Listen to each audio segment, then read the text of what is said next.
നമസ്കാരം. അലഹബാദ് ഹൈക്കോടതിയുടെ ചരിത്രപരമായ ഒരു വിധി മുന്നറിയിപ്പാണിത്. വിശ്വാസത്തിന്റെ പേരിൽ നിയമവാഴ്ചയെ വെല്ലുവിളിക്കാനോ സ്വകാര്യ ഇടങ്ങളെ മതപരമായ സംഘർഷ കേന്ദ്രങ്ങളാക്കി മാറ്റാനോ ആരെയും അനുവദിക്കാനാവില്ല എന്ന കോടതിയുടെ നിരീക്ഷണം ജനാധിപത്യപരമായ ഭരണഘടനയ്ക്ക് നൽകുന്ന വലിയൊരു ആത്മവിശ്വാസമാണ്. ഭാരതത്തിന്റെ ഭരണഘടന പൗരന്മാർക്ക് മതപരമായ കാര്യങ്ങളിൽ വലിയ സ്വാതന്ത്ര്യം നൽകുന്നുണ്ട്. ആർട്ടിക്കിൾ 25 പ്രകാരം ഓരോരുത്തർക്കും തങ്ങൾ വിശ്വസിക്കുന്ന മതം അനുഷ്ഠിക്കാനും പ്രചരിപ്പിക്കാനും അവകാശമുണ്ട്. എന്നാൽ ഈ അവകാശം പൊതുക്രമം, സദാചാരം, ആരോഗ്യം എന്നിവയ്ക്ക് വിധേയമാണ്. ഈ ഭരണഘടനാപരമായ തത്വത്തെയാണ് അലഹബാദ് ഹൈക്കോടതി ഇന്ന് തന്റെ വിധിയിലൂടെ കൃത്യമായി നിർവചിച്ചിരിക്കുന്നത്. സ്വകാര്യ ഇടം എന്ന പദപ്രയോഗത്തെ തെറ്റായി വ്യാഖ്യാനിച്ച് അവിടെ മസ്ജിദിന് സമാനമായ സാഹചര്യങ്ങൾ സൃഷ്ടിക്കുകയും 60ഓളം പേരെ അണിനിരത്തി പ്രാർത്ഥനകൾ നടത്തുകയും ചെയ്യുന്നത് തികച്ചും ആസൂത്രിതമായ ഒരു നീക്കമായിട്ടാണ് ഭരണകൂടവും കോടതിയും വിലയിരുത്തിയത്. മുഹമ്മദ് ഗഞ്ച് ഗ്രാമത്തിലെ താരിഖ് ഖാൻ എന്ന വ്യക്തി ഹൈക്കോടതിയെ സമീപിച്ചത് തന്റെ വീട്ടിൽ നിസ്കരിക്കാൻ അനുവദിക്കാത്തതിന് ഭരണകൂടത്തിനെതിരെ പരാതിപ്പെട്ടുകൊണ്ടാണ്. 2026 ജനുവരിയിൽ ഹൈക്കോടതി പുറപ്പെടുവിച്ച ഒരു ഉത്തരവിനെയാണ് ഇയാൾ ഇതിനായി ആയുധമാക്കിയത്. സ്വകാര്യ സ്വത്തിൽ മതപരമായ പ്രാർത്ഥനകൾക്ക് അനുമതി ആവശ്യമില്ല എന്നതായിരുന്നു ആ ഉത്തരവിന്റെ കാതൽ. എന്നാൽ ഈ ഉത്തരവിന്റെ അന്തസത്തയെ മറികടന്നുകൊണ്ട് ഒരു ചെറിയ വസതിയെ വലിയ ജനക്കൂട്ടം ഒത്തുചേർന്ന ഒരു കേന്ദ്രമാക്കി മാറ്റുകയാണ് ഇയാൾ ചെയ്തത്. കോടതിയിൽ വാദം കേൾക്കുന്നതിനിടയിൽ സർക്കാർ അഭിഭാഷകൻ ഉന്നയിച്ച വാദങ്ങൾ വളരെയേറെ ഗൗരവമുള്ളതായിരുന്നു. ഇത്രയധികം ആളുകൾ ഒരു വീട്ടിൽ സ്ഥിരമായി ഒത്തുകൂടുന്നത് പ്രദേശത്തെ സമാധാന അന്തരീക്ഷത്തെയും ക്രമസമാധാന നിലയെയും ഗുരുതരമായി ബാധിക്കുമെന്ന് സർക്കാർ ചൂണ്ടിക്കാട്ടി. ഒരു കുടുംബത്തിന്റെ സ്വകാര്യ പ്രാർത്ഥനയല്ല, മറിച്ച് പുറത്തു നിന്നുള്ള ആളുകളെ കൊണ്ടുവന്ന് ഒരു മതപരമായ കർമ്മം നടത്താൻ ശ്രമിച്ചത് പ്രദേശവാസികൾക്കിടയിൽ അതൃപ്തിയും സംഘർഷാവസ്ഥയും സൃഷ്ടിച്ചു. ജില്ലാ ഭരണകൂടത്തിന്റെയും പോലീസ് അധികാരികളുടെയും ഭാഗത്തു നിന്നുണ്ടായ ഇടപെടലുകൾ കൃത്യമായ നിയമപാലനത്തിന്റെ ഭാഗമായിരുന്നുവെന്ന് കോടതിക്ക് ബോധ്യപ്പെട്ടു.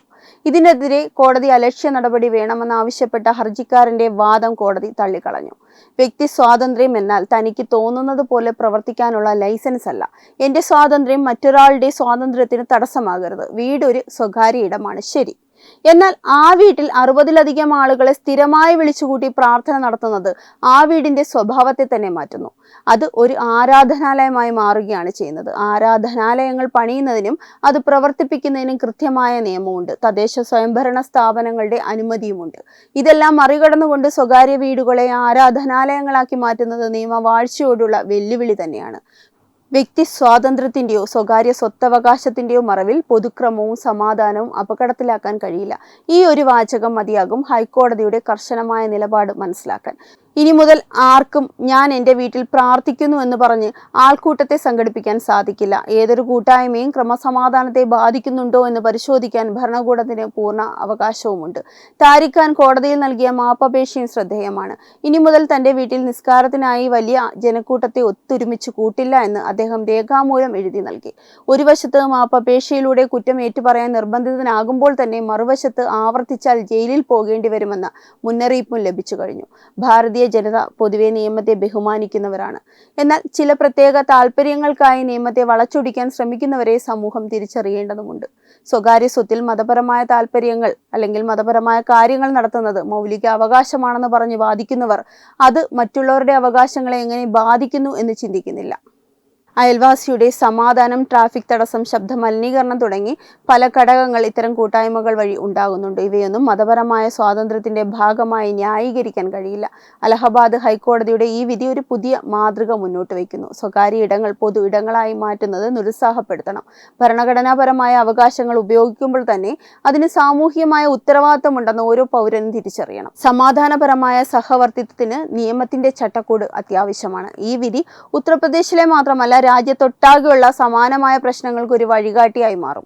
മതപരമായ ചടങ്ങുകൾക്ക് അതിൻ്റെതായ ഇടങ്ങളുണ്ട്. അവിടെ ആചാരങ്ങൾ അനുഷ്ഠിക്കുന്നതിൽ ആർക്കും തടസ്സമില്ല. എന്നാൽ നിയമങ്ങളെയും ഭരണകൂടങ്ങളെയും വെല്ലുവിളിച്ചുകൊണ്ട് തന്നിഷ്ടം പോലെ കാര്യങ്ങൾ നടത്താൻ ഒരു വ്യക്തിയും അനുവദിക്കരുത്. യോഗി ആദിത്യനാഥ് സർക്കാരിന്റെ ഭരണത്തിന് ലഭിച്ച വലിയൊരു അംഗീകാരം കൂടിയാണ് ഈ വിധി. നിയമവാഴ്ച നടപ്പിലാക്കുന്നതിൽ യാതൊരു വിട്ടുവീഴ്ചയുമില്ല എന്ന വ്യക്തമായ സന്ദേശമാണ് ഈ വിധിയിലൂടെ പുറത്തു വരുന്നത്. രാജ്യത്തിന്റെ ഐക്യം, സമാധാനം, സുരക്ഷ എന്നിവയ്ക്ക് ഭീഷണിയാകുന്ന ഏത് പ്രവൃത്തിയും ഭരണഘടനയുടെ സംരക്ഷണയിൽ തന്നെ കർശനമായി നേരിടും. മതത്തിന്റെ പേരിൽ അരാജകത്വം വളർത്താൻ ശ്രമിക്കുന്നവർക്കുള്ള കനത്ത താക്കീത് കൂടിയാണിത്. ജനാധിപത്യം വിജയിക്കണമെങ്കിൽ അവിടെ നിയമം മാത്രമേ പരമാധികാരിയായി പാടുള്ളൂ. അത് വീണ്ടും ഇവിടെ തെളിയിക്കപ്പെട്ടിരിക്കുന്നു.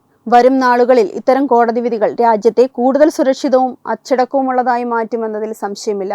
സ്വകാര്യ സ്വത്തവകാശത്തെയും വ്യക്തി സ്വാതന്ത്ര്യത്തെയും കുറിച്ചുള്ള നമ്മുടെ കാഴ്ചപ്പാടുകൾ കൂടുതൽ വ്യക്തവും ഉത്തരവാദിത്വമുള്ളതുമാക്കി മാറ്റാൻ ഈ വിധി നമ്മളെ സഹായിക്കും. സമാധാനമാണ് വികസനത്തിന്റെ അടിസ്ഥാനം. ആ സമാധാനം നിലനിർത്താൻ നിയമത്തെ ആദരിക്കുക എന്നത് ഓരോ ഭാരതീയന്റെയും കടമയാണ്. ആ കടമ നിറവേറ്റുന്നതിൽ ഒരു പിഴവും വരുത്തരുത് എന്ന ഓർമ്മപ്പെടുത്തലാണ് അലഹബാദ് ഹൈക്കോടതിയുടെ ഈ നിർണായകമായ വിധി. സ്വകാര്യ വസതികളെ നിശബ്ദമായ ആരാധനാലയങ്ങളാക്കി മാറ്റുന്ന തന്ത്രം പലയിടങ്ങളിലും കണ്ടുവരുന്ന ഒന്നാണ്. ഇത് ഒരു പ്രദേശത്തിന്റെ ജനസംഖ്യാപരമായ പ്രത്യേകതകളെയും സാമൂഹിക സന്തുലിതാവസ്ഥയും അട്ടിമറിക്കാനുള്ള ആസൂത്രിതമായ നീക്കം കൂടിയാണ്. 60-70 പേർ ഒരു വീട്ടിൽ ഒത്തുകൂടുമ്പോൾ അത് ആ പ്രദേശത്തെ സമാധാനപ്രിയരായ ജനങ്ങളിൽ ഭീതി ഉണ്ടാക്കുന്നു. അലഹബാദ് ഹൈക്കോടതിയുടെ ഇടപെടൽ ഇത്തരം നിശബ്ദ അധിനിവേശങ്ങൾ നിയമപരമായി തടയാൻ ഭരണകൂടത്തിന് കരുത്തു പകരുന്നു. മുൻകാലങ്ങളിൽ വോട്ട് ബാങ്ക് രാഷ്ട്രീയത്തിന്റെ പേരിൽ ഇത്തരം നിയമവിരുദ്ധമായ ഒത്തുകൂടലുകൾക്ക് ഭരണകൂടങ്ങൾ മൗനാനുവാദം നൽകാറുണ്ടായിരുന്നു. എന്നാൽ ഉത്തർപ്രദേശിലെ നിലവിലെ സർക്കാർ നിയമം എല്ലാവർക്കും ഒരുപോലെയാണെന്ന സന്ദേശം നൽകി കഴിഞ്ഞു. ഉദ്യോഗസ്ഥർക്കെതിരെ കോടതി അലക്ഷ്യത്തിന് നീങ്ങിയ താരിഖ് ഖാന് കോടതിയിൽ തന്നെ മാപ്പപേക്ഷിക്കേണ്ടി വന്നത് ധർമ്മത്തിന്റെ വിജയം കൂടിയാണ്. നിയമവാഴ്ചയെ വെല്ലുവിളിക്കാൻ ആരെയും അനുവദിക്കില്ലെന്ന യോഗി ആദിത്യനാഥ് സർക്കാരിന്റെ നിലപാടുകൾക്ക് കോടതി നൽകിയ ഈ അംഗീകാരം ചരിത്രപരം കൂടിയാണ്. മതസ്വാതന്ത്ര്യം എന്നത് മറ്റുള്ളവരുടെ സ്വൈര്യ ജീവിതം തകർക്കാനുള്ള അവകാശമല്ല. ഒരു സ്വകാര്യ വീട്ടിൽ ഇത്രയും ആളുകൾ ഒത്തുകൂടുമ്പോൾ അവിടെ ട്രാഫിക് തടസ്സങ്ങൾ, ശബ്ദമലിനീകരണം, സുരക്ഷാ ഭീഷണികൾ എന്നിവയൊക്കെ ഉണ്ടാകുമെന്നത് സത്യമാണ്. എന്നാൽ ഇത് തടയേണ്ടത് പോലീസിന്റെ കടമ കൂടിയാണ്.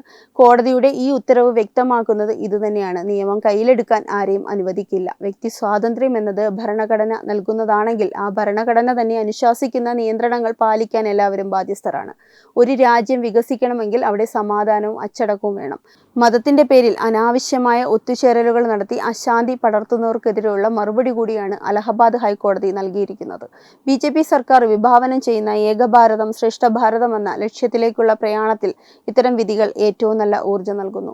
നിയമങ്ങൾ ലംഘിക്കുന്നവർ ആരായാലും, അവർ എത്ര വലിയ സ്വാധീനമുള്ളവരായാലും അവർക്ക് നിയമത്തിന് മുൻപിൽ തന്നെ മുട്ടുമടക്കേണ്ടി വരുമെന്നത് ഈ കേസ് തെളിയിക്കുന്നു. സ്വകാര്യ അവകാശത്തെ ദുരുപയോഗം ചെയ്ത് പൊതുക്രമം തകർക്കാൻ ശ്രമിച്ച താരിഖ് ഖാന്റെ പരാജയം സത്യസന്ധമായ നിയമപാലനത്തിന്റെ വിജയം കൂടിയാണ്. വെബ് ഡെസ്ക് തത്വമൈ ന്യൂസ്.